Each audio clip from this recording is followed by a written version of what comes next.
Hey,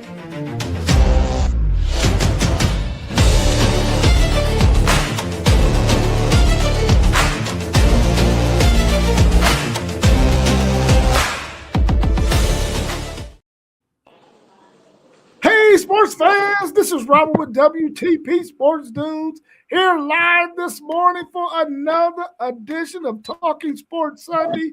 We're going to be talking some NBA All-Star action, Saturday's college football action, basketball action, and more this morning. We got our homegirl, Melissa Graham, in the building with us. How you feeling this morning, Melissa? Listen, I haven't finished my coffee yet, so you're going to have to tone it down just a second. You know, I'm always coming in loud. We also got our man, Moss Bird of Level Up Sports 10 with us this morning. How you feeling, Moss Bird? I'm feeling pretty good, man. I'm glad to see you, Miss Graham. I got my coffee. I understand what you mean, but I'm always loud. I'm ready. Oh, I'm always loud. Welcome to WTP Sports Dudes Sunday morning, and it's good to see you. And I see you representing your Duke team, but it's good to see all the screens popping. Everybody got their coffee this morning. I see you over there, Doug. So it's just going to be a great show. Glad to have you. Appreciate you having me on this morning as well. We also got our man, One Take Zaya, in the building with us this morning. How you feeling, One Take? Hey, it's no mistakes, no retakes. That's all it takes. It's One Take Zaya, baby. What's up with the crew, man? Feeling pretty good. What's up? We also got our man Doug in the building with us. How you feeling, Doug? Man, feeling good. Been a while. I've been watching you guys, of course, man. But I appreciate you guys letting me on. Just kind of the Sunday. I'm actually off, so just want to say hello, man. And last but definitely not least, our man SEC Sean. We brought him on last because he might have a story for us because he always got something popping for story time. How you feeling, SEC Sean? Oh man, we're good. Had a good week of racing last night, or this whole week actually, but last night was another good race. Got some other one breaking up. I'll throw that out after I do. We definitely got story time. It's Sunday, so we got to start off the show with story time. So we'll jump into that real quick. It's really glad to see everybody. First time I've been live with Melissa on the same time. Welcome. Good to see you.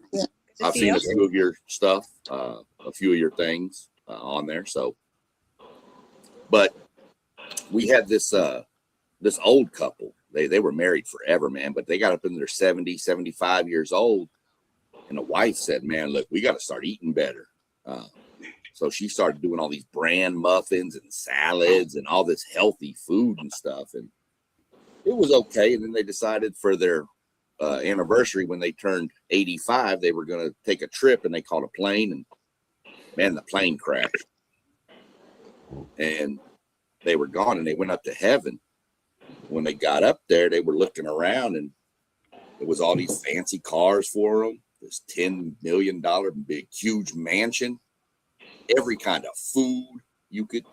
And the guy, of course, being the guy, was just like, wait, whoa, we can't afford all this stuff, man. And St. Peter said, man, this is heaven. Everything is free. You can eat what you want. You can drink what you want. He said, there's a championship golf course right here. He said, how much are the green fees? He said, it's all free, brother. This is heaven. He turned around and he said, dang it, Mary, if you and your damn bran muffins, we could have been here 10 years ago. Oh, man. That's a good one. That is too funny. Real quick, before you get in, I'll throw my breaking we'll get this out of the way first. We'll get the NASCAR chat out of the way real quick before we jump in. They have, anybody that's interested, they have changed the start time for the Daytona 500. They've moved it up an hour due to potential rain in Florida today. So it'll be kicking off. Coverage begins at 11:30, and then the race starts at 2. I don't know why we need a 2-hour pre-race show for a race, but we do. So the race, the real festivities start about 1:30. Race will start at 2:13.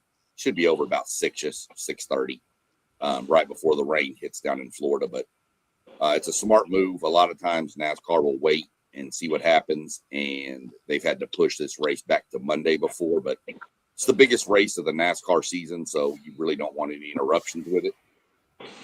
It'll kick off early. That was a little breaking news I had there for that. Other than that, we jump into whatever y'all want. I know Doug did some stuff about softball too, going on in big tournament down in Florida, right? Clearwater Invitational, yeah. They're kicking that off at 10 o'clock y'all's time. So ESPN2. LSU, UCLA, and Tennessee, and Florida State. That's right. It's going to be a good one. You want to see some fast-paced skill out there, man? It's fun to watch. If you learn about the sport, and the dynamics of it, and the science behind it, it'll blow you away. I do know Miss Graham's Duke Blue Devils beat my Aggies the other day down there. Oh, did they? Oh, yeah. Well, yeah. Well, I'll tell you what, man, Duke, they're all about their academics. I can promise you that. I can tell you stories about girls down here that have been recruited by Duke. They don't, when it comes to academics, man, that's number one first. I can tell you that. They got the student athletes at Duke, 100%. So. Well, that's good to hear. That's good to hear. And if you've never been to Clearwater, Florida, you need to go. That's an amazing place to go if you want a vacation, that's for sure. Let's get into some of this talk right now, man.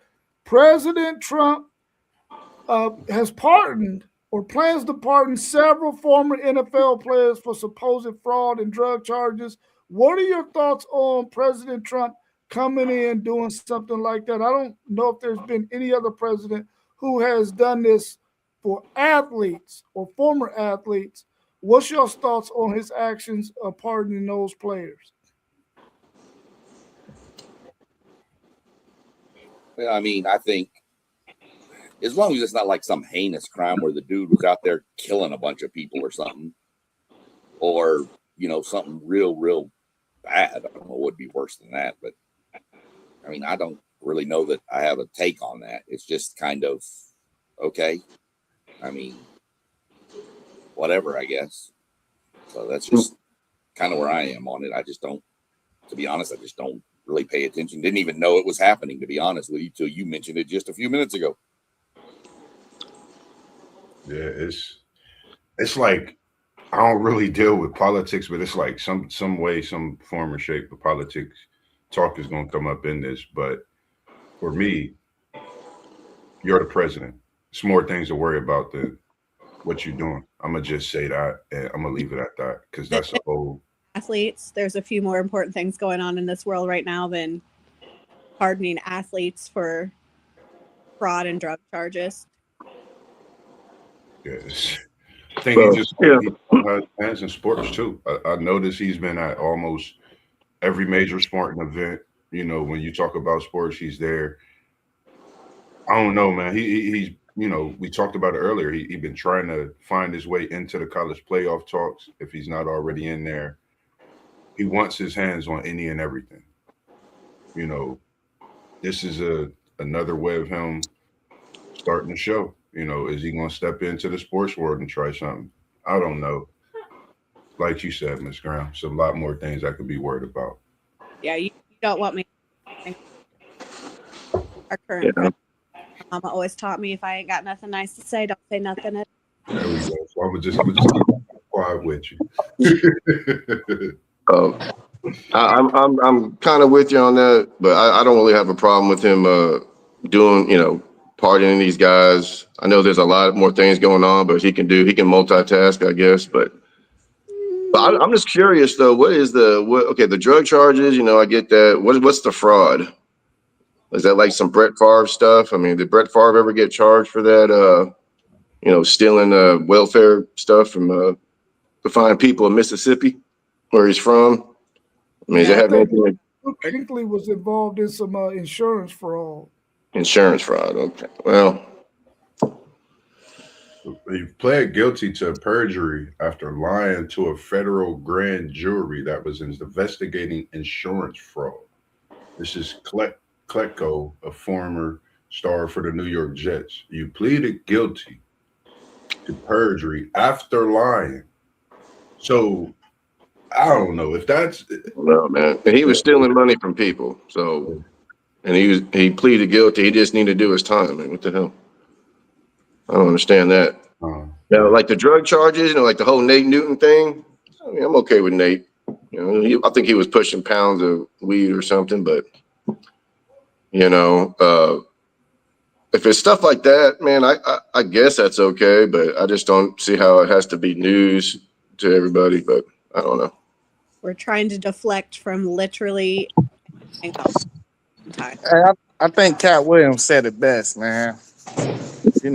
Trump wake up every day and he signs something. It's just something.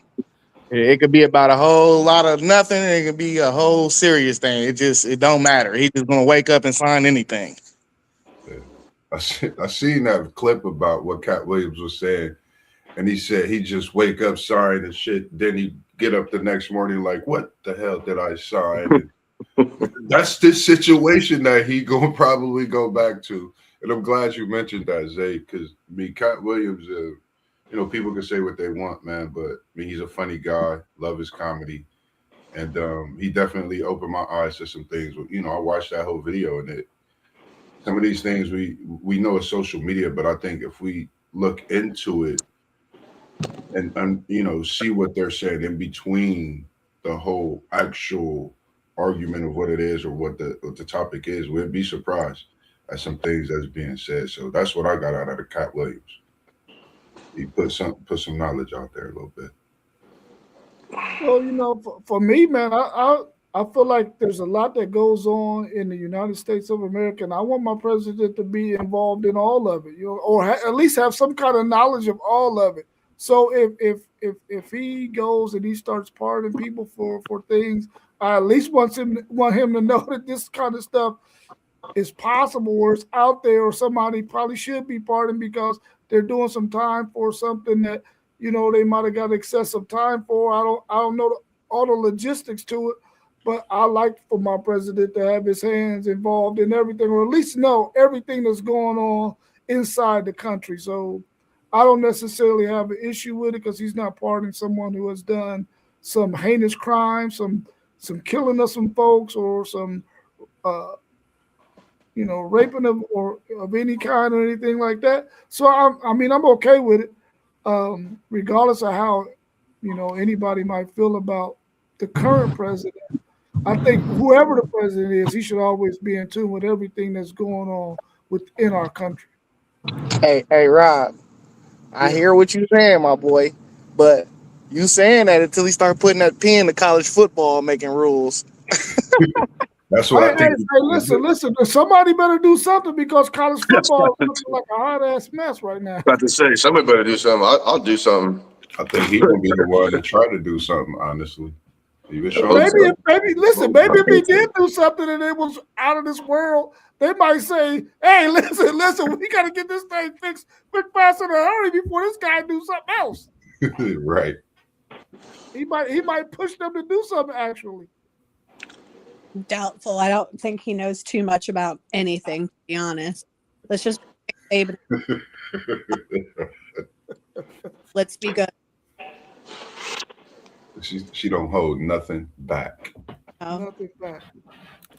He's already pardoned all those people we talked about, Brown. Yeah, he already pardoned. So I mean,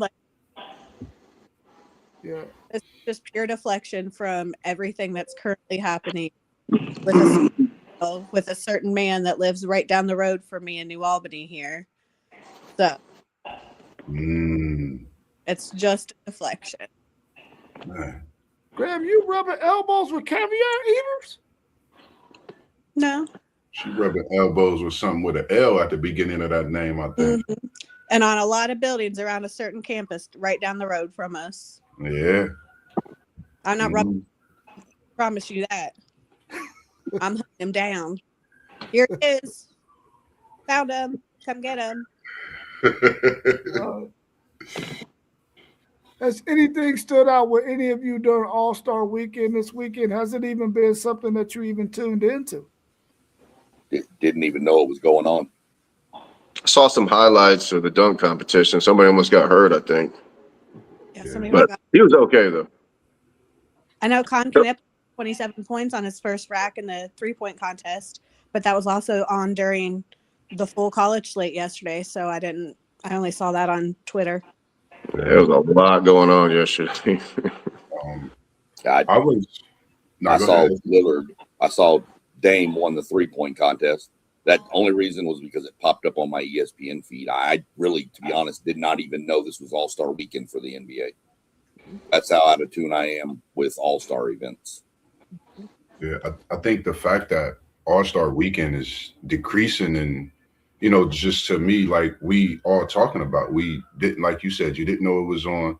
College basketball seemed to be taking over. I actually stood out for me was Reed Shepherd, Dylan Harper, VJ Edgecombe, and a young Dunker Bryant for San Antonio. I had to actually rewatch the slam dunk contest a couple times myself to really see if anything could change. They need to add more players. Some of this great young talent that we have that actually can dunk the ball at a high level. I think some of them guys need to just step in and get into it, like we had Dominique Wilkins, George, Bud Webb, Vince Carter, Tracy McGrady. Those type of dunk contests need to come back. And, for Reed Shepherd, I think he really put the NBA on notice. That kid is special and he could go. And I think Houston, if they can get him going the second half, I think that was just the start of it. I think they could be a team to beat down this stretch as this NBA season go. And I like Dylan Harper and what he brings to the game. Going at it with your brother in that type of Rising Stars competition, to hit a bucket over him to win with your team in that moment, and watching his dad on the sideline, it gave me chills, thinking of me and my brother and the possibilities, thinking me and my brother. So, just seeing all the young talent, I was definitely pleased with where the game will be. I'm going to say 10 years from now. I'm not going to say quick 2 or 3, but I'm going to say 10 years from now, I do like where the game could be with this young core. My favorite part of All-Star Weekend is when all the boys come back to their college and watch games. We had Coop, Kaman, and Ty Reese sitting courtside yesterday for our game against Clemson, and it was just so good to see him back in Cameron. Oh, yeah. Definitely, man. Definitely a good thing. Yeah, I think the only thing that was worth something was that Rising Stars Challenge, because that's the only thing that was really competitive for me.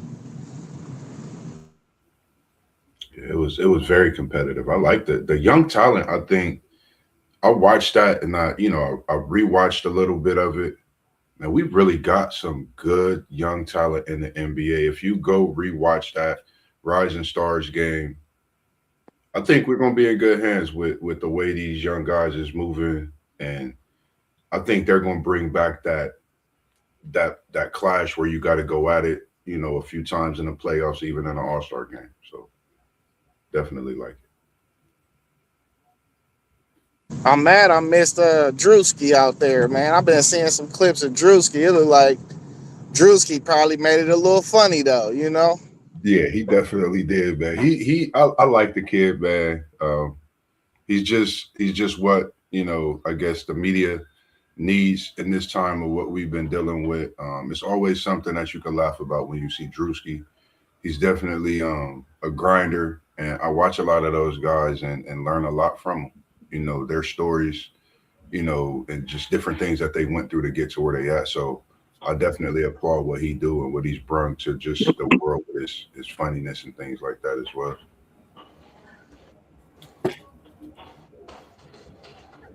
What's your thoughts on today's action today in the NBA with the U.S. versus the world All-Star game format? Do you like that format that they're going to have laid out, or do you want them to go back to how the All-Star game used to be played?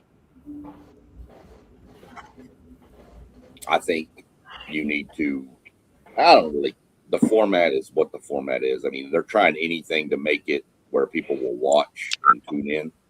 So they're trying all kinds of, there's not a better word, but gimmicks to try to get likes and clicks and views and everything. I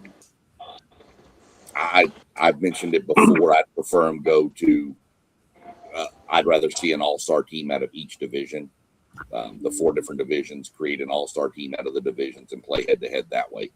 I think that would at least invoke some competition to it versus this, 212 to 210 scoring games we have, which just isn't basketball. That's just shooting at the rec center, playing around. That's all that is. Well, what my question is, what made the All-Star game so freaking awesome back in the early 90s, man, when that was like when everybody looked forward to All-Star weekend? We can go back to whatever they did. Well, yeah, I know the game was different. They definitely played a lot harder for sure. But what exactly was it? Because I can remember in high school, man, that was like, college basketball was always popular. But when the All-Star weekend came around, man, everybody was talking about dunk contest, 3-point, and the game itself. They couldn't wait to see all these teams, from the other conference. These players you hear about, from I'm here. I used to be in the, down there in Houston, we're Western Conference. You hear about these guys, these cats from the Eastern Conference, and that's when you finally got to really see them and stuff. So, what did they do in the 90s that was so awesome that they can't do now, that nobody's watching? My take on that real quick, Doug, is you had rivals back then.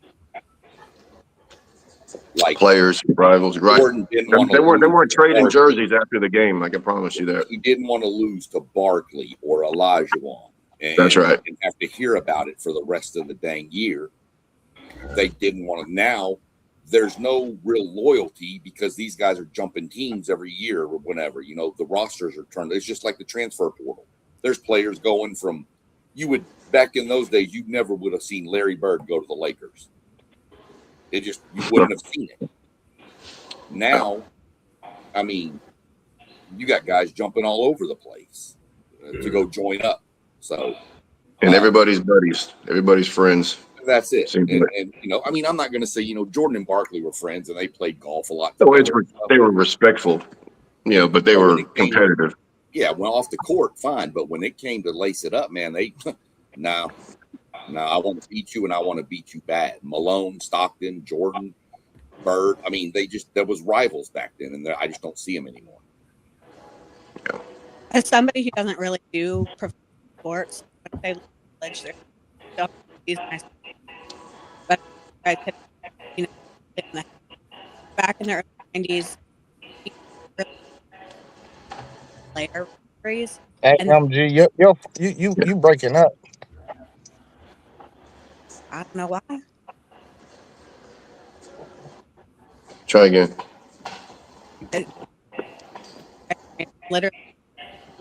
Yeah, there's something crazy with that connection. Yeah, you got some glitch over there somewhere. You want me to leave and come back in?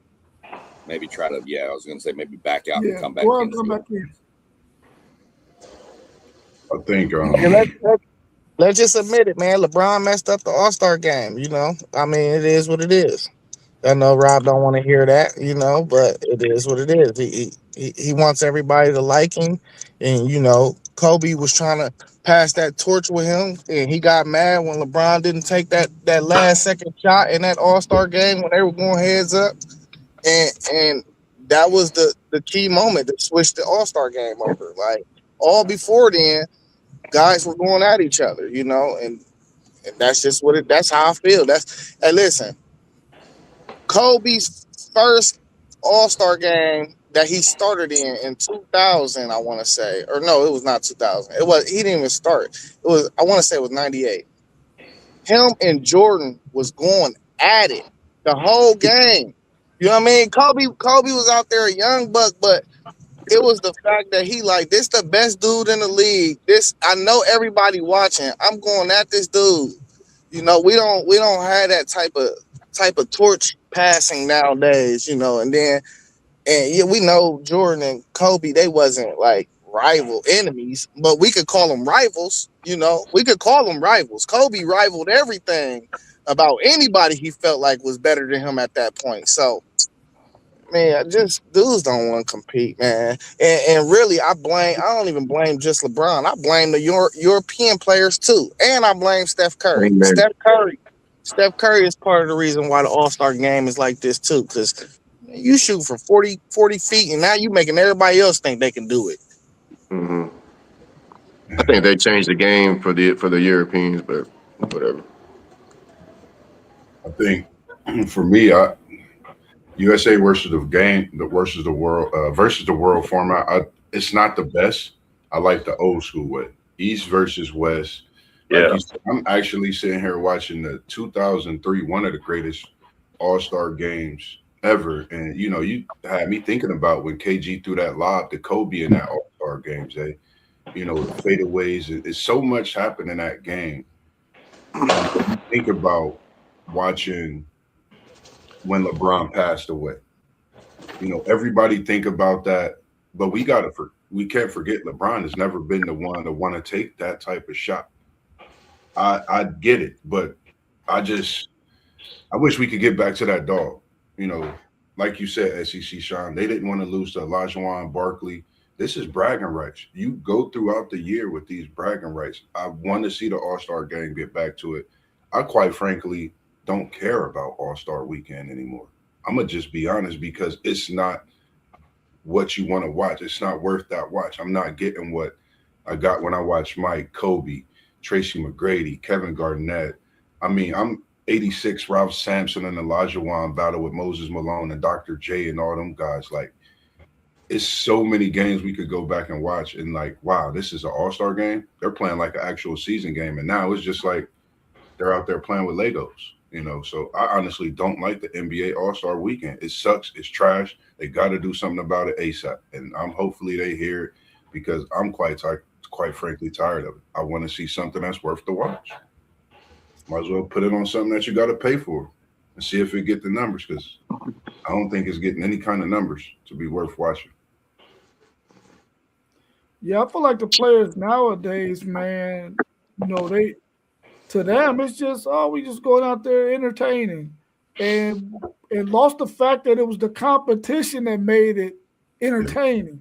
Yeah. Seeing guys from other conferences going head to head, wanting to win this game, wanting to have bragging rights, wanting to win the MVP, especially if it was in their hometown. And that player made the All-Star team. It just seemed like these players nowadays, man, it's all about let's just go out here and make it entertaining, not have the competitive aspect of it even in the picture. When the reality is, it was the competitiveness that made it entertaining for those of us who watched it back in the 80s and 90s and early 2000s. I wish that they could figure out the thing altogether, man, because what they've been doing lately has not been entertaining. Our next question is in lines of trying to change up this slam dunk contest, and I would like to get y'all's thoughts on that. Unless anybody got anything else to add about that All-Star format, USA versus the world. I think it was One Take Zed that mentioned this before. Would you like to see the NBA have slam dunk contests around the world and bring in 8 slam dunkers from those contests to compete during All-Star weekend? Because I think we've seen on YouTube and in some other formats, other platforms, social platforms, where these guys are slam dunking like crazy, man, and they doing some things that we don't see NBA players doing. Would that be a little bit more exciting for them to go to this kind of a format? As somebody who, again, doesn't really watch the NBA, but knows that the winning dunk last night was a running windmill, like really? That you've seen a million times. Right. Like I'm supposed to be impressed by somebody traveling 700 feet to the basket, windmilling, like go away, like find somebody else. And that, again, I have no dog in this fight because I don't do NBA or NFL, but that was what was impressive enough to win an NBA dunk contest. Like, come on now. Yeah.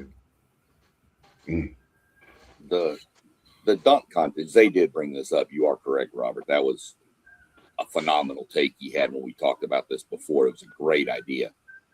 I don't know. I mean, Melissa said it right. I mean, we've seen this. I mean, the best dunk contest in my memory, I believe it was the 87 contest with Jordan and Dominique going at it. That was one of the best I'd ever seen. And it just seems now, I mean, we're stale. I mean, it's just, you're doing windmills and reverse 360s and throwing it off the backboard. Okay, we've seen all this. You got guys trying to jump over people in cars. And I mean, what are we doing? When is there going to be a car on a basketball court? So I agree with the Zay's take, doing it all over the world, bring in the best 8. They can even do a dunk contest before the actual dunk contest and put the winner or the 2 winners of that the first and second place against the NBA players. Yeah, I agree. That was a great thought one take. I watch a lot of different dunk contests throughout the year. Shaq just had one. Some of those dunkers dunk way better. And this dunk that won it, Zach LaVine was walking on air when he did his from the free throw line. So that dunk I seen last night, trash. I'm gonna just be all the way honest because it's been seen before. No disrespect to these athletes that's getting out and working on their craft. You make All-Star Weekend this dunk contest. Just think about, like you said, SEC Sean. MJ and Dominique paved the way for us to look at this in 2026.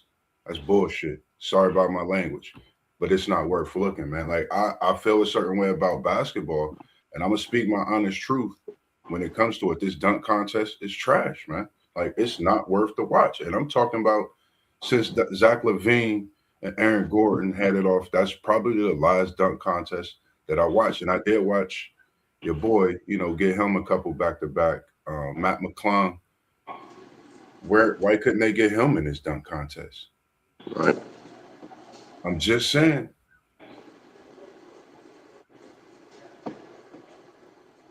Wasn't he the defending champion from last year? 2-time, I believe, defending championship.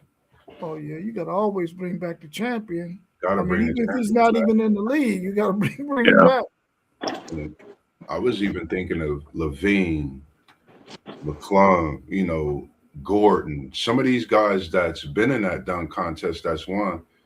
What does it take to get this dunk contest back? Because right now you could create an event in place of the dunk contest and it probably do better numbers. Just saying. You need another Spud Webb to come through.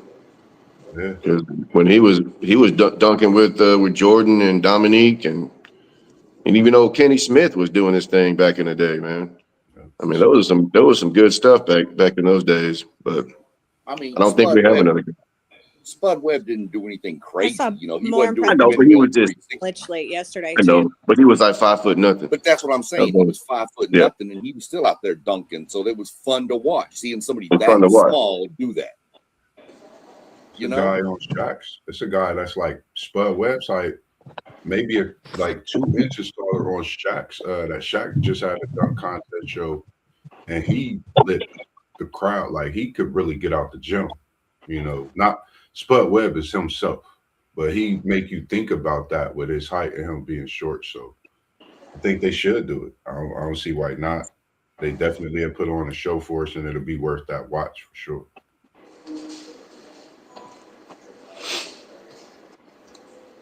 Anything you got to add to that one take? All right, he might not be ready to roll. Let's talk a little bit about yesterday's basketball action. Number 1, Arizona. I should say loses 2 in a row, but I must have been typing too fast. Let me see. Can they fall out of possibly being the number 1 seed in the NCAA tournament? And what's your thoughts on them losing at home to Texas Tech yesterday? I don't think they're going to fall out of a number one seed line, be the overall seed going forward. Play. that was a hell of a game for the whole game. Tech was actually down 6-7. And that last 4 to 8 minutes was back and forth. Physical basketball. It was fun to watch. Unfortunately, losing 2 in a row at this point of the year kind of is going to be remembered, especially looking at, coming in. I don't think they're going to blow the 3 or 4 spot in the AP poll or coaches poll, but they're still sitting on a number 1 seed line for sure come March. And they did it without Noah Pete, or Koa Pete didn't play in the second half for Arizona. And Toppin struggled a little bit there in the middle of the game as well, but Tech pulled it out. It was impressive.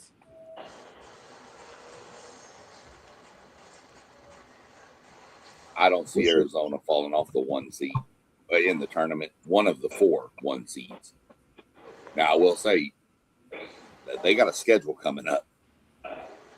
I mean, they got BYU Wednesday, then they go to Houston, and then Baylor, and then Kansas comes to Arizona, and then they got Iowa State after that. They got a pretty rough stretch. They could drop a couple more games in this stretch, but they're still a 1 seed. I mean, you look, all those teams are ranked in the top 12.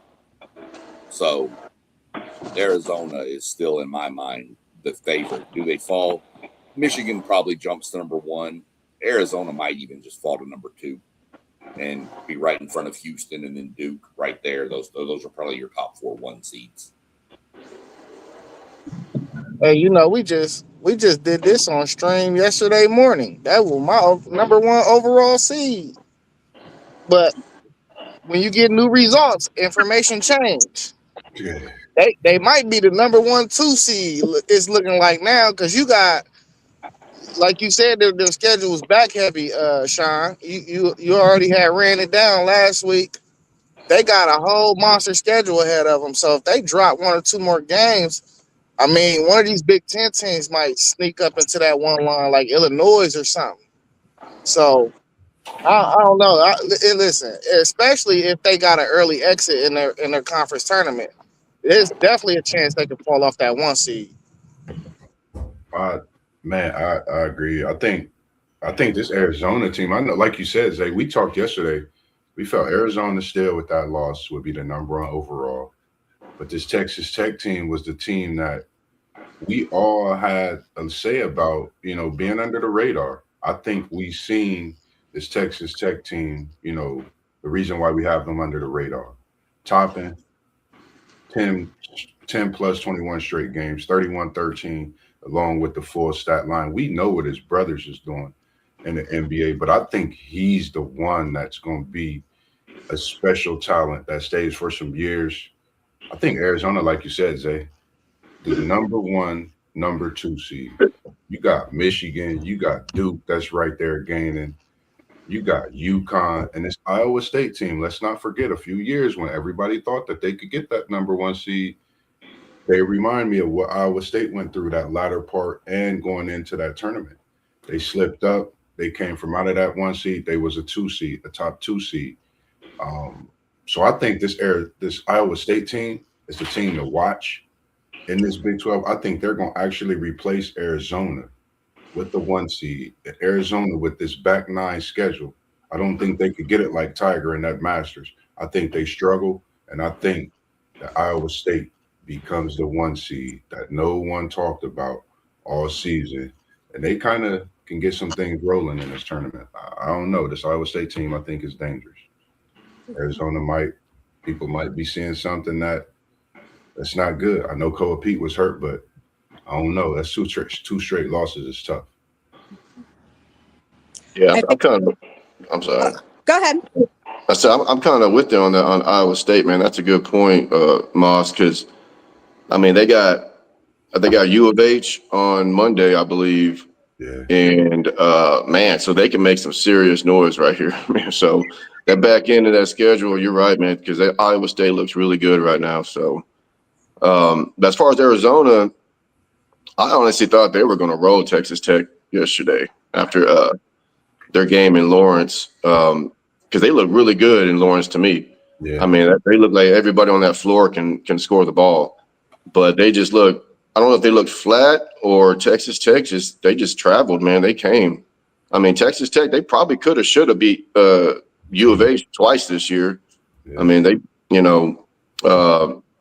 so man, that whole conference is just ridiculous, man. So if Iowa State doesn't sneak in there, I think it'll be another Big Ten team. But man, it's going to be interesting, man. But I think Arizona, I got them maybe like the number 1 seed, or like you said, the number 1, number 2 seed right now. So, but I think too, Texas Tech has the best 3 wins in the country right now. They beat Duke in the Gardens. I did. Beat That's Houston, true. and then beating Arizona at Arizona. Like, they are eerily closely creeping to that 1 seed if they really want to, or that top number 1 seed. Iowa State just demolished Kansas yesterday, which after Kansas beating Arizona, I was not expecting that at all. Yeah. But I mean, Bill Self is going to Bill Self. So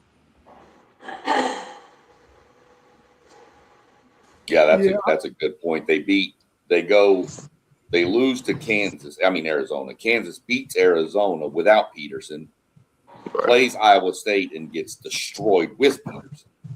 But so Iowa State is dangerous, man. Like they are a team, and I like this Iowa State team better than the team that they had at that top few years ago when they was trying to make that run with I think Niang.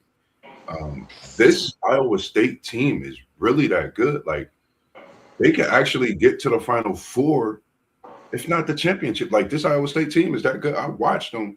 They play basketball. They bench players come in.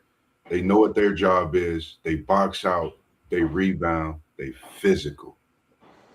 So they were really fun to watch that first 4 minutes after halftime yesterday. yeah. Milosevic, nope, that's not his name. It's something like that. But came out, and he just needs a breath, and he's drilling. I mean, he drilled 3 threes in a row. The shooter. Yeah, I mean, just coming around the corner, catch and shoot, and Kansas couldn't do anything to stop it. And when they tried to double him or, go above or trap him, they left the other kid open at the top of the key, shooting straight on for 3, and he hit like 2 in the row. Like, yeah. And then their defense yesterday was absolutely suffocating. Kansas couldn't do anything, which I don't know if we can talk about Darren Peterson or not, but I was curious as to everybody's kind of thoughts on that situation. In my opinion, Kansas plays better without him, and I kind of wonder if they're tired of this Darren Peterson show of I'm going to play, I'm not going to play, or I'm hurt. Flu-like symptoms. Everybody's like, Jordan played with 107, degree temperature and the best game of his life. And, Darren Peterson is almost doing some load management against some big teams that he wants to win Player of the Year, and you're not playing against teams. Like you're not playing in games. How's that going to happen? Yeah, I agree. Wow. Yeah, I think Peterson's obviously super talented. I'm curious about the character there. What is going on in the headspace? I don't know. I mean, you're going to be a top pick in the NBA draft. We all kind of agree with that, I think. But this just isn't a good look to me.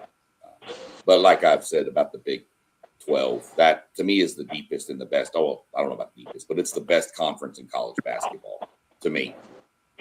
When you look at Houston, Tech, Arizona, Iowa State, Kansas, when Kansas is Kansas, BYU's in there with Moss's boy. Hey, Jay. So to me, I mean, I'm not going to be shocked at the end of the season if the Big 12's got 2 teams in the Final Four. Oh, no, absolutely. I mean, better be careful if you get all of them in different regions. You might have a Big 12 Final Four. Yeah. That would be dope. It'll be interesting for sure because that conference is just beating up on each other. The Big Ten got something to say. Well, And so is don't the be- SEC. I mean, Florida looks really good right now. yeah, Florida's really good. Texas is starting to play a little bit better. They won last night Nobody on the cares about road. them. Missouri. Nobody cares Okay, about well, you know what? We thought A&M was looking good earlier this year. Now they're They're garbage. looking like okay. There's toilet water. Yeah. That's dumpster I juice. might take toilet water over the way A&M's playing right now. They just going through Hey, a tough the most impressive team I seen yesterday was in the Big Ten. That was Michigan. man. Listen, Michigan rolling, man. I've been Michigan's watching good. the Nobody's Michigan doubting that team. at all. Yeah, I watched them yesterday, man. They a tough out, I think, for anybody. And we spoke on Lindenborg yesterday. I don't know, like this Michigan team is dangerous. I came across a fan yesterday. He wanted my thoughts on Ohio State. I honestly told him if Ohio State can make shots until he plays big, I think Ohio State could actually win a couple games in the tournament. That's just my honest opinion. You know, they got to get there. But Hey, Moss, Lindenborg he was balling, but they had no answer for Mara. The game was over in the first half. That's why if you look at the box score, you wouldn't be able to tell what happened for real. But Mara was killing them, bro. you know that's where he would transfer from too. So you know it was a little get back. You know him stepping up and letting them know, like, listen, this is why my production should have been higher last year. You know he comfortable where he at, and I think I'm glad you mentioned that because I've been watching him, Zay. I haven't seen Michigan with a true low post present who they could give the ball to like that since in some years. Like I know they've had McGarry and guys like that, but I'm talking really give the ball to in the post and they move the offense and let him go to work. That boy is special. And what Michigan got in Mar, and they're a team as well, man. They can actually win it. It's quite a few teams that we see can win it. But this Michigan team, we can't not sleep on them because they've been knocking heads off lately. Double-digit wins consistently. So they scary. Big game next weekend. What about Arkansas? What y'all think about Arkansas? The SEC. Guard play tends to do well in the tournament. So I mean, it's just about playing your best basketball at the right time. You know, they got a good backcourt. So you know, you get the right backcourt that get hot at the right time, man. They carry you to a Final Four. You be like, you look up, be like, man, these dudes ain't look like this all year. Yeah. And a freshman, I can't remember his name for some reason. I don't know why. Cuff. Cuff. That boy a monster. Man, he's the thing I like about him, watching him throughout the season, he's starting to find players that make his team better. And I noticed at a point in the game yesterday, he was finding his teammates and they was making a run and he took one over and busted a 3-ball. And it just took off from there. So I definitely think they could be a team. Like the guard play, man. You know, you got to have good guard play in a tournament. And when you making your team and teammates better, other players coming around to you seeing a better game out of them as the season go on. I think you could stamp a team that's doing those things as a team to watch and a team that can win in any tournament game. So that's sorry, I Moss. think a lot. I thought you were done. No, you're good. As somebody who watches a lot of SEC basketball, Arkansas is really, really good, but they're so inconsistent. Yeah.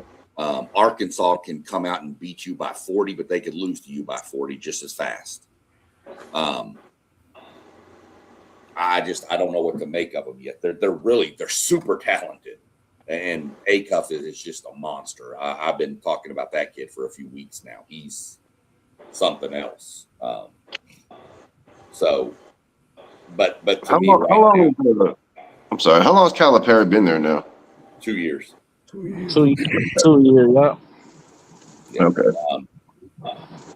You know, so to me, right now, the SEC runs through Florida, though. Florida's front line is so nasty. Man, it's long, but they just so long. And then the Xavier Lee dude. Yeah. If He he's been on, balling. yeah, if he's on with that front line, you can roll 4 7-footers in. Yeah. They are bullies too, man. Oh, really, after Yeah, watching and they can stretch the floor too, though. Like, Right. you know, they got a couple of them that can stretch the floor. yeah, Condon, what is it, Thomas Howe or Hawk or whatever his name is. I don't know how to pronounce it.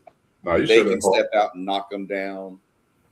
But to me, Florida's going to go as far as their guards will take them. Yeah. And if Yeah, Lee's I mean, they playing got like Boogie too. They got Boogie yeah, too. Boogie Boogie playing, nice. yeah, that's what I'm saying. If they're both on, because at the beginning of the year, those two guards weren't really doing a whole lot, and that's when Florida kind of struggled. But they've kind of put it together here lately, and they look really, really scary. Todd Golden even mentioned, he says that this team's ceiling isn't quite as high, but their floor's higher than last year's championship team. Yeah. And that's just a scary thought. If that team gets hot, I think they're my favorite out of the SEC. Alabama just has to outscore everybody. And then, of course, my Aggies looked good for a while. They've lost 4 in a row. But again, I'm not holding any grudges against them. I mean, Bucky McMillan threw that roster together. I mean, at a 5 and dime store, he was just buying whoever was left in the portal. So I'm cool with what we've done. I'm pretty sure if we can win a few more games, we'll be in the tournament. Can we win a game? Yeah. Can we make a deep run? I doubt it. But, I'm cool with what we got.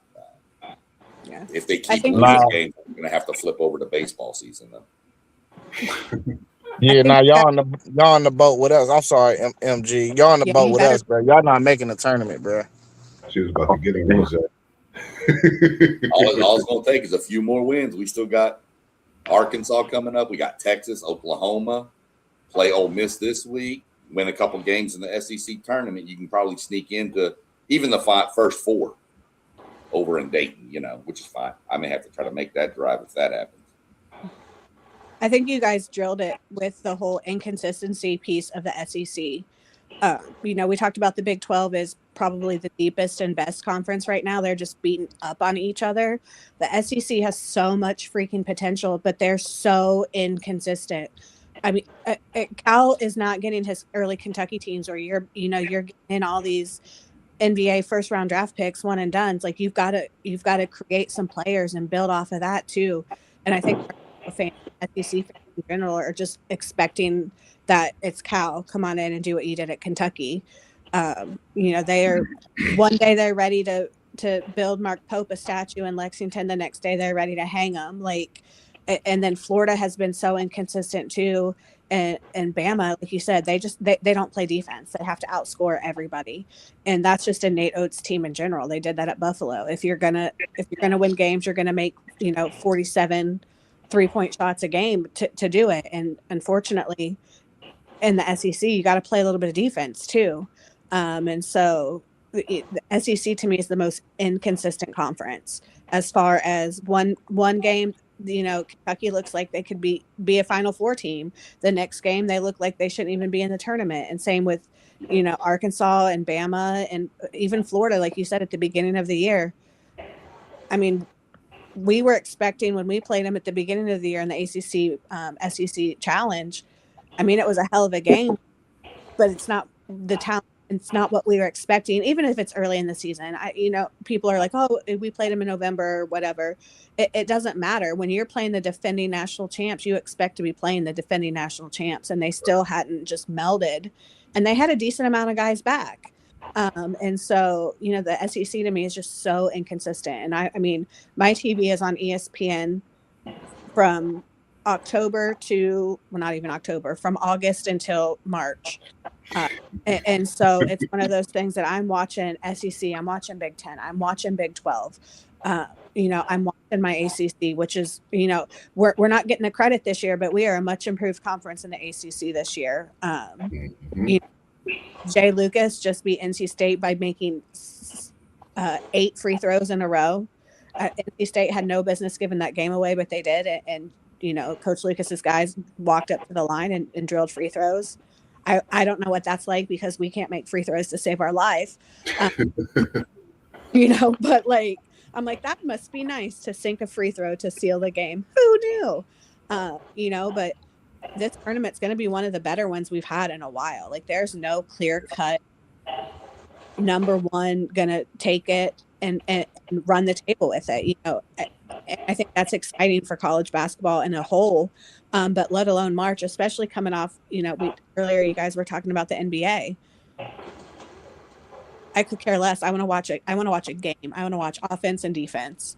And that's what you get in college basketball. For now, I don't know what the future holds because it is a changing climate as well. You've got Dan Peterson at Kansas doing load management as a freshman. So it's going to be interesting, but I think college basketball this year has been really, really fun to watch.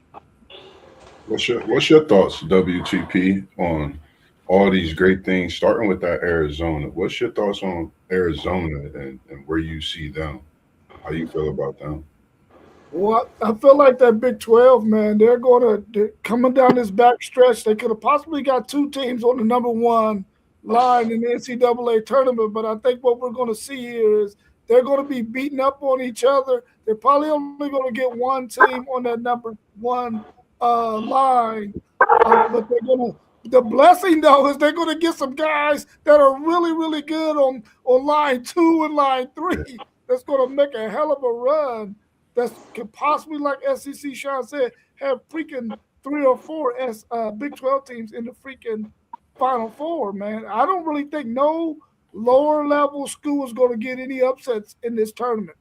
I think Arizona, if they can win their next couple of big games, they could be the one that gets that number 1 seed out of the Big 12. But they got to worry about Houston. They got to worry about Texas Tech. They got to worry about Iowa State. Those 4 teams right there could all possibly get one of those number 1 seeds. But then you got to worry about Michigan getting one, which I think they will.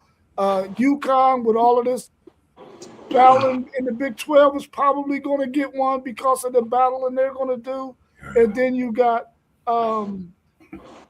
who's that other team? It's Duke. That's right there. So who's that's that other team? You said what? Who's that other team? Oh, she ain't like that. I had to think a little bit there, Melissa.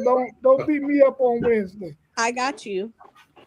You see, she representing them Duke Blue Devils. We appreciate you as well.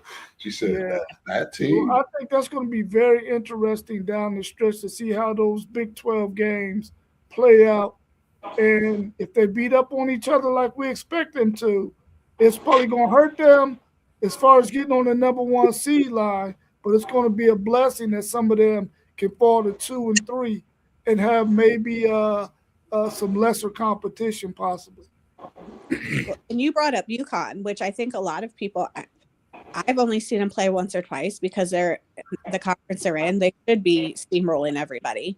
But it'll be interesting to see what they can do against a Big 12 team or against an SEC team. Danny Hurley is insane, literally insane. And I can't hardly stand to watch him coach. But at the same point in time, he's got UConn rolling again. And we're not even talking about UConn. Like, we're talking about Iowa State and Houston and Alabama or Arkansas and Florida. You know what I mean? Like, they're the number 2 team in the country right now, number 3 team. And people aren't even talking about them because they're in a conference that is lesser than, those top 3 conferences we've got going right now with the SEC, Big 12, and Big 10. And so it'll be interesting to see what they can do in a tournament when they have to play somebody outside their conference. I think the game, like, I know we haven't really talked about UConn much. I've been waiting for the matchup that they got coming up in a few weeks against St. John's. They'll be going at it for, position to win that conference. And I think that's when we'll see the best and what we'll know moving forward, even, tournament play. Because I think if UConn wins that against St. John's, I think that pushes UConn to win their conference, even win their conference championship in that tournament. I feel that good about UConn, but I agree. And have they played some of those upper echelon teams with the way they've played in their conference? Is that going to be something that, kind of haunts them when they get into that tournament? Certain teams have played against top teams throughout the season, but we can't forget UConn done back-to-back. They still on the map. This is UConn basketball, so we can't negate what they're doing. And I think they actually like what they're doing. and not being talked about, because guess what? They wasn't talked about when they won back-to-back championships. Exactly. So this is part of UConn's plan. This is what they've done when they've been successful. Back when they had Rip Hamilton, even times of Ray Allen, we know how this UConn team can roll. So I think the world should definitely be on notice with what they're doing, and as well as St. John's. UConn 14-1, St. John's 13-1. Two Hey, teams, again, can make a run in the tournament. hey, listen.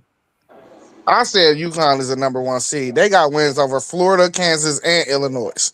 I mean, they lost to Arizona earlier in the year, but okay, you know what I mean? That's a good loss. But they're a number 1 seed for me right now. Yeah, after that debacle yesterday, I think I would say UConn, Michigan, and Duke. I think that's how much that Right. loss. Bring me that other syrup. What? I think that's how much that loss from Arizona affected them. I think Duke, Michigan, UConn, and Iowa State, and you could argue about Duke being number 1. You could argue about Michigan being number 1.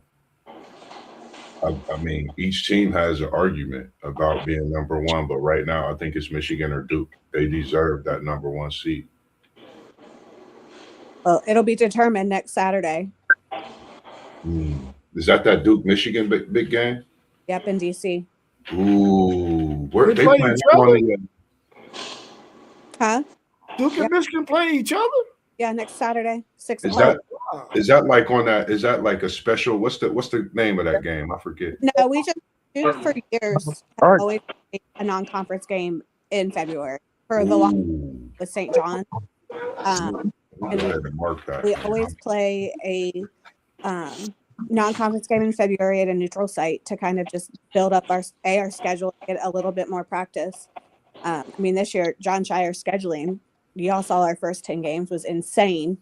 And, I mean, unscathed, not unscathed. Texas Tech beat us, but I kind of feel like we let that one slip away a little bit. And, I mean, we've seen Texas Tech come back at the end before, but the next weekend is Michigan and Duke in Washington, D.C. on, I want to say it's ESPN at 6:30. It's game day will be there, which I don't care because Jay Billis and Jay Williams can go do whatever the hell they want to do. They're not part of the brotherhood. Yeah. We'll figure out. It's going to be a hell of a game next week for sure. Yeah, Ohio State played Virginia yesterday. Yeah. We lost by 4. We needed that win. We should have won that game for real. I was at the man. Shout out to Yogi's, man. Great place, man. They got the screens and stuff. I was there watching yesterday, and I was talking to a Buckeye fan. I know they're approaching history with one of their great players that they have. I thought for a second that they seemed to be trying to focus on this record instead of focusing on the game at hand. I know they was playing without Mobley, and where you're not playing with the scorer and the shooter of the capabilities that he have, we know what he could do. I think that, makes your offense do some things that they're not used to. But they could have had that game was in their hand. They could have won, just missed some shots. And I'm trying to figure some things out. I was asking a couple guys, how do they feel about the coaching? It was kind of an up and down thing for me. He said that he really haven't seen. He said this was the best team that he's seen since back when, I think, 05, 06. What's your thoughts on that, Zay? He said this was the best team, Ohio State team he's seen since 05, 06. Yeah, and I had to think, and I'm like, He smoking work. What is he talking about? I was like, I know y'all had Evan. Bro, we had Jared Sullinger, Aaron Craft, William Buford, Deshaun Thomas, all of them in 2011. Like, what is he talking about? So I was kind of trying. We had D'Angelo Russell after that too. Like them Shannon Scott teams was way better than this. This team is trash for real. If you want to be honest, this team is horrible. Yeah, I was kind of awed by that, knowing what y'all have had over the years. So I'm like, man, like that's a big statement. And I just, left it at that. I just watched the game. I thought y'all could have pulled it out. I don't know. I just think they got to focus and stop trying to get Thornton this record, man. That's just my personal look on what I've seen because they play totally different when I seen them play UCLA compared to watching them play yesterday. Morph, it ain't that. He just our best scorer, especially when Mobley not available. I've tried to watch them, and it's hard for me because there's no offense. Yeah. Like they just don't have any offense, and I don't. It's hard to watch. It ain't even that we ain't got offense. I feel like Diebler do not be letting them boys play, bro. You can't go out there and just be like, all right, run this.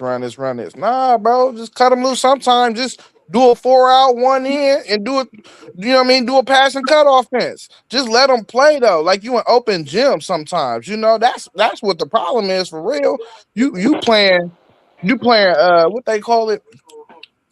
I don't even know what the word I'm looking for, but he just like he want them to play like robots. I feel like at times that's what I feel when I'm watching. Like just let dudes go, bro. Let them be loose and let them be great. I agree. I be trying to figure out where the offense is. Bruce Thornton's a great talent. I think when you could swing that ball and not try to focus on just him scoring, though, I think they have quite a few scores. And if you move that ball, I think they could definitely, make some plays. I like Bynum, the freshman that y'all got. He's a great talent, man. And when I seen him live, like that kid can go. That kid can play. And I think if they just continue to work that ball, I think, they could have won that game yesterday, but I still think they could get a game in the tournament. If they get in this tournament, I think they could win a game, if not two. I still feel that way about this Ohio State team. We should have hired Cal.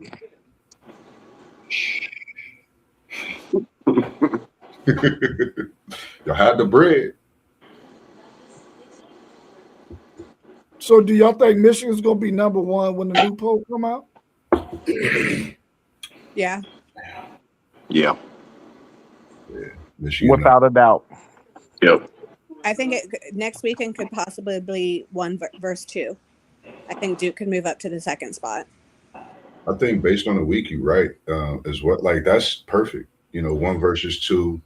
They go through this week. You got the Big 12 games matched up, trying to figure out who's going to crunch in between that 1 and 2. Because once that 1 and 2 set is done, we could possibly be, getting closer to really figuring out some of these draws in this tournament. But, like I thinking about it earlier in the season, is Michigan number 1? Is Duke number 1? I think Duke became number 1 at that point. Then they took a loss, I think, to Texas Tech, and then Michigan elevated. So I think it's crazy because right now they're on the collision course for this Saturday. So I'm going to get a nod to Michigan and Duke right there at 2. I think is, now where are we at in our seasons, respectively? We both earned our position earlier in the season, and up until this point, we earned it still, but we got to bang it out, and let's see who is deserving of this number 1 seed. I think that's the type of showdown. I'm excited for it myself. Michigan and Duke basketball. Man, this made me think about so many greats on each side of the basketball, those teams as well. I mean, I think Michigan is the most complete team in the right now. They're playing consistently both sides of the ball, and that Duke. I mean, yesterday a lot closer. We're throwing up prayers. We're missing free throws and we're missing layups. Like if that's not a winning. Yeah. At times where Duke is our own worst enemy, so we do that against Michigan because to me they're completely playing offensively and defensively. Nothing would make me happier than to take Elliot Cadeau down yet again. It's great about King, and I'm because they are going to in foul immediately, and we for that as well. Yeah, Michigan should move up to number 1. I think I've already mentioned that. I think Arizona slips to number 2. Duke. Back-to-back losses just to slip down one. Yeah, I do. It's crazy. I still think, based on who they've played and their losses have been to both ranked teams. Both were, pretty close losses. I think the Kansas loss was like 4, and Texas Tech was 3. Those are 2 really good teams, so I think they're going to get the benefit. They could slip to 3, but if they go to 3, I think Houston goes to 2. Duke, the biggest thing I have with Duke, and I've said this before, is I just don't know if their defense is going to show up. And then the other game I saw against North Carolina, they had them down by 15, 16, and then North Carolina just stormed back in a quick second, was back in front. Yeah. So I like the Duke team, but the same thing I've mentioned with the SEC stuff. They're just inconsistent. And that's the theme of college basketball this year, is inconsistency. So I could see Michigan number 1. I could see Arizona 2 or 3. Top 4 is going to be Michigan, Arizona, Houston, and Duke in some form or order. Michigan number 1, and then the other 3 are kind of in an order right there. Yeah. And I think it's, I think about he wants to let him play. At the Duke pick, times that I want John Shire to call, I feel like we get to play freely too much, and that gets us out of some rhythm and out of smart. Like, I laugh because he's going to throw up a 3, and I appreciate that because a majority of them go in, but a few that go completely haywire, and then it kills the run, or we can't get inside to Cam, or we're just chucking up 3s. Like, there's time for John to step in and coach because we're so inconsistent on offense, and then it leads us to be inconsistent on defense because we've thrown up something that was prayer, and we're slow to get back on defense. And our defense is actually really, really good.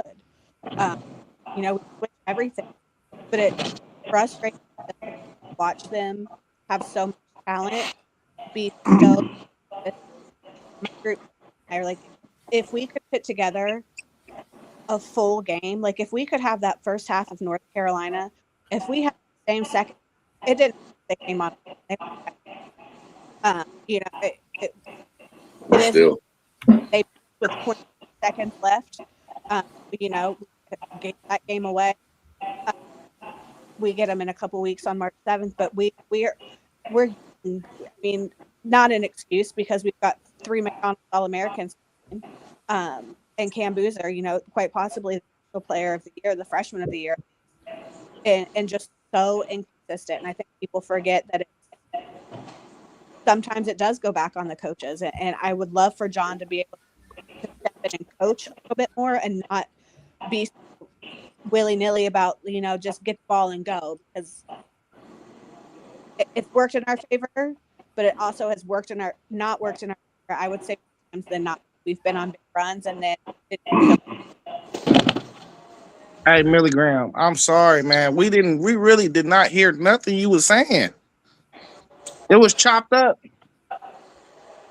I don't know. You got some really good tapes too. She was saying I was catching what she was saying too. She was talking that talk, but it's chopping. No, I was about to, because what she was saying, I was in agreeing with her. And one of the things I noticed is when Sarr plays great, he's getting that defense on the defensive side of the ball. When Sarr plays well, Duke is unbeatable. And I think Sarr's the X factor for Duke's championship run this season. If Sarr plays well, I think when Sarr plays well, he's pushing Evans to be better. Because a lot of people don't pay attention as much as some, how we do. Sarr came in because of Evans' sluggish shooting. So Sarr is another player that could not just stretch the floor. He's lengthy, he's long. He loves playing defense. He loves just being out there, being himself. And I think when you have a player like that at the University of Duke, who we know when the camera crazy is going crazy for you, you're his talent. And he's that special for Duke. When he's playing well, like I said, Duke is unbeatable. And I think that's the key to Duke's season success from this point on forward is Alex Sarr because he just have a different motor. He's loud. He had his big shot. He's jumping around. He's showing so much emotion, and you can tell he's loving just being out there on the floor with his guys. He was the same way when he was on the bench. So seeing it on the floor in motion amongst the crowd, big shots, can't ask for nothing special more than that. So I think, like I said, we're gonna be in for a great week with this college basketball, man. The kickoff, especially with Houston, Iowa State. You got BYU. Oh man, it's just a great week of college basketball. I'm looking forward to it. Hey, Mark, I like that you be trying to keep the peace and man, Duke is beatable, man. Their best player is mid. Cam Boozer is the best mid player I've ever seen. If you don't right now, no, listen. He's Tyler Hansbrough. He's Tyler Hansbrough. Don't you ever? But I don't know, man. I'll be watching my back on Friday. Shooting down, man. But no, I say that about because I watch Duke. I don't know. Alex Sarr is special. I really like this kid. If you go watch some of the clips and think of Duke season, some of the bigger games that he played, just think if he played in them games earlier in the season, like a Texas Tech game. Just watch when what was the game y'all just Duke played last week when Sarr, he hit I think it was a North Carolina game. Yeah. So that tripped me out because I missed the last couple minutes, but I was tripped out when I seen the fact that y'all lost that game as close as it was because the way Sarr was playing in that game, unbelievable. So I still think he's the glue to that Duke team. That's just how I see that team. If he don't play good, Duke really could get handled. But if he plays good, but then play great, Duke is on another level because that means the Boozers is available on screens up top. That means the younger brother, not Caden, the opposite. He's hitting threes, as well as we've seen Big Booz step out and shoot the 3 ball lately. So I think this Duke team is like UConn. We talk about them, but we don't talk about them in that aspect of knowing. We just say Boozer is the #1 top pick. Outside of that, I think this Duke team can make. It's a lot of teams that can really make a run, man. Why you ain't trying to let me get Milligram hot real quick, man? Let me get her hot. Let me just. She already hot, Zay. I'm glad you're breaking out, but I'm gonna be watching my back at work because I know you don't play about your Dukies. Beatable. We've been beat twice, but we've also given it away under 3 minutes. I'm so scared of it.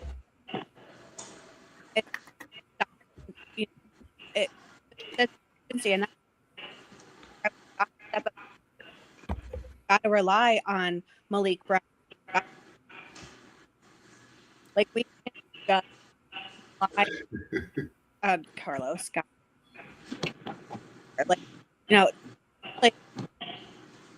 We cannot hear nothing you saying, Milligram. I think Zay trying to start some beef anyway. He wants you to go back out and come back in. I think it's him because I know where he's at and I know the Wi-Fi there. I ain't there though. Look, you think you know where I'm at. I ain't there. I got you. Don't worry. Oh snap! Zay gonna be dodging MG like he's gonna be preparing for this great start of this college football season because he's gonna be having a dodge because I know it's gonna be another battle about that first game of the season on college football. Nah, but listen though, I really feel like it's no unbeatable teams though. Like honestly, with all honesty, like I don't think there's not one team that I can identify that really don't have a weakness. I feel like Duke's weakness kind of got exposed when they played North Carolina.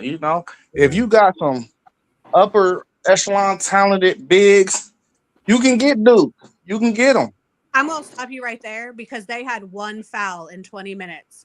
Henry Vasar had 0 fouls defending Cam Boozer. 0.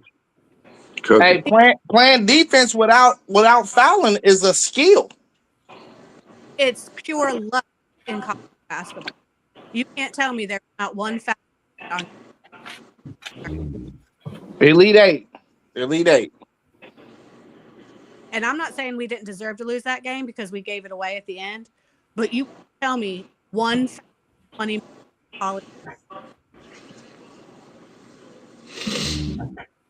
Hey, they talk about your chef skills in the comment section, Moss. Courtney Grisby.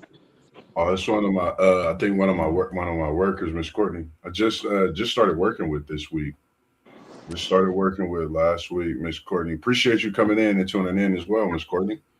Man, that's appreciated, man. I don't be realizing how many people actually sometimes listen or hit that, notification and subscribe button when I'm doing what I'm doing, if I'm yelling at people or even telling my coworkers.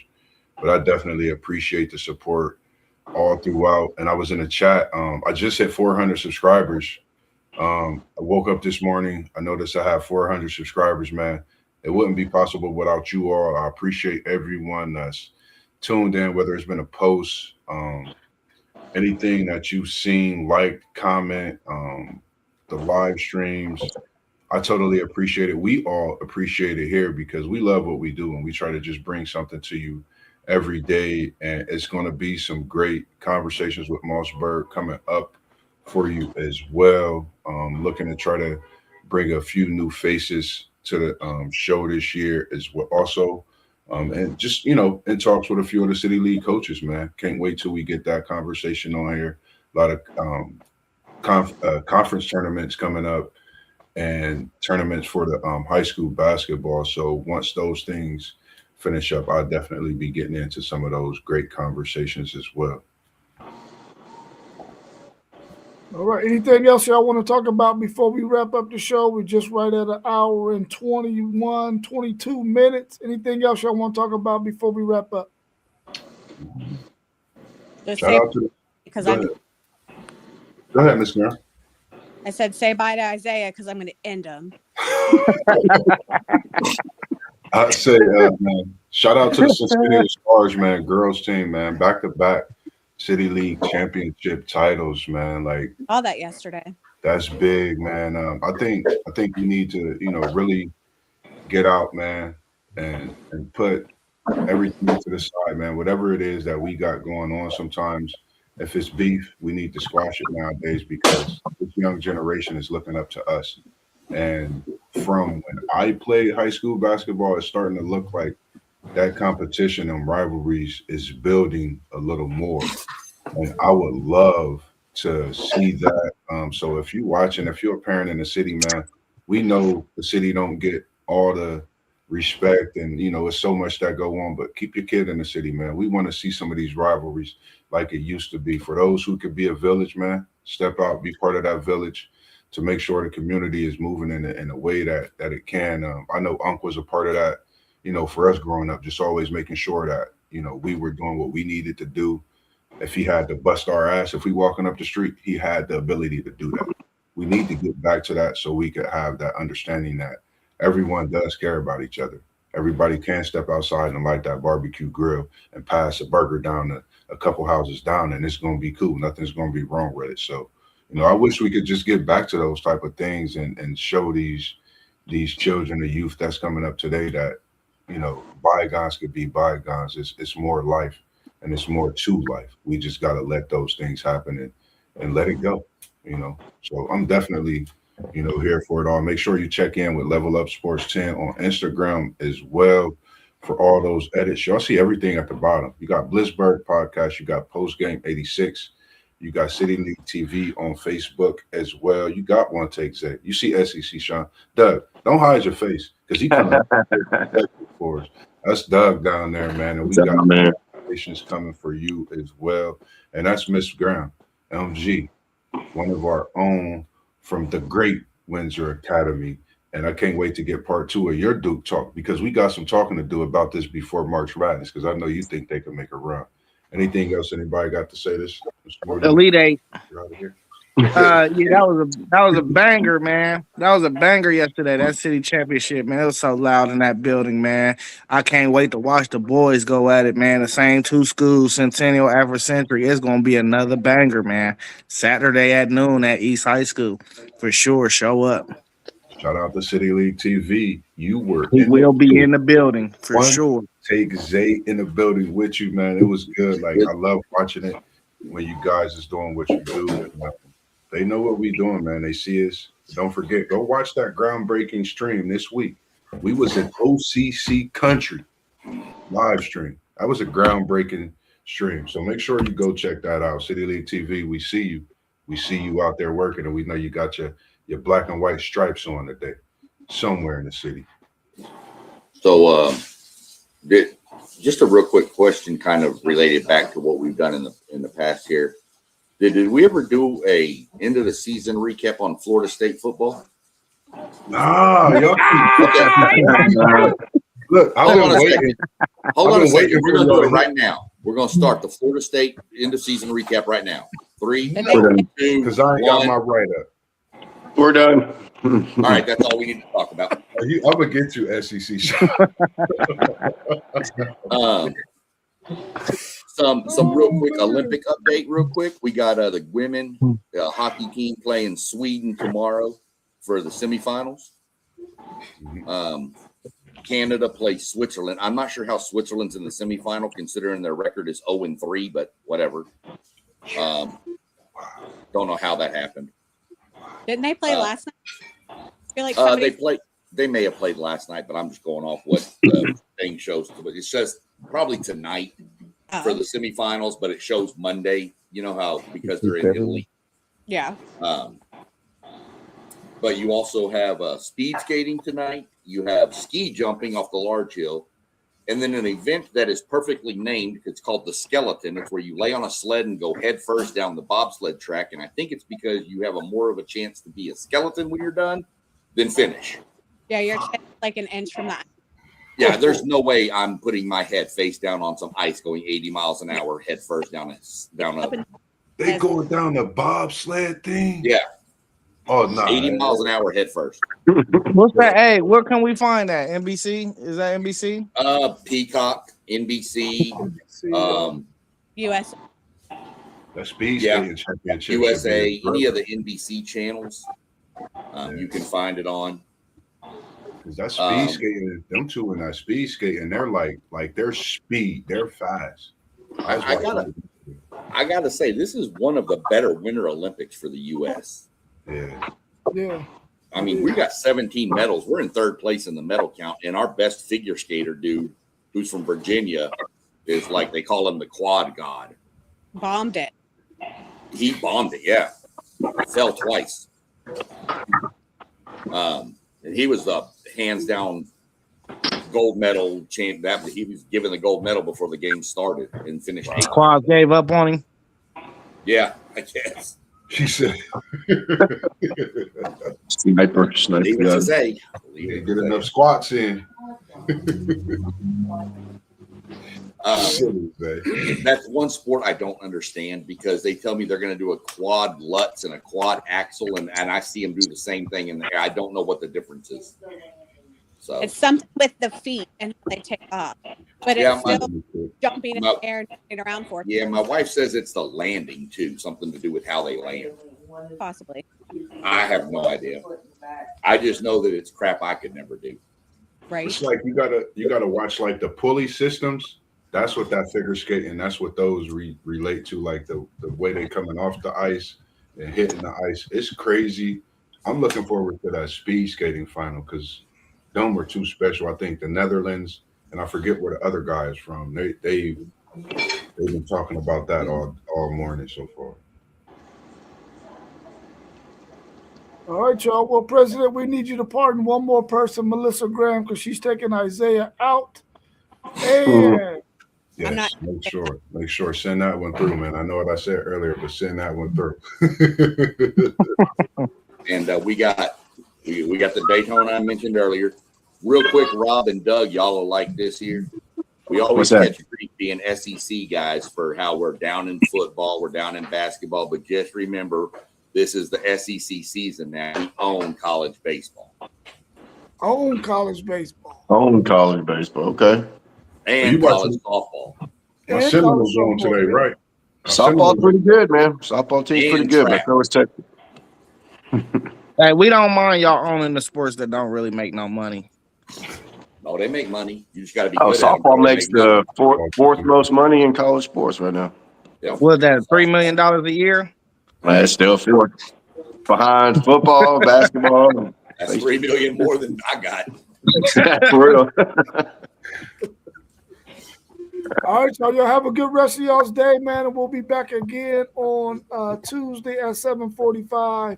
We might even be back tomorrow. For those of us who are off, we might be able to sneak something in tomorrow morning. So tune in, hit that notification bell. I'm going to go live tomorrow evening when I'm off work. Okay. That'll be our Daytona NASCAR recap. All right, cool. All right, well, y'all have a good one, and we'll be talking soon. All right. Peace. Peace. Have a great day.